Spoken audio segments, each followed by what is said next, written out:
You ask Tiger to solve. This deals with linear equations with one unknown. The final result is x equals 2. Let's solve it step by step. Group all constants on the right side of the equation. Subtract 3 from both sides. Group like terms. Simplify the arithmetic.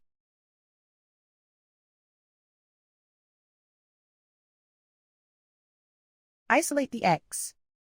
Divide both sides by 2. Simplify the fraction.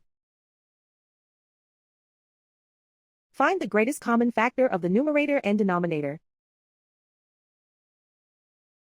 Factor out and cancel the greatest common factor. And so the final result is x equals 2.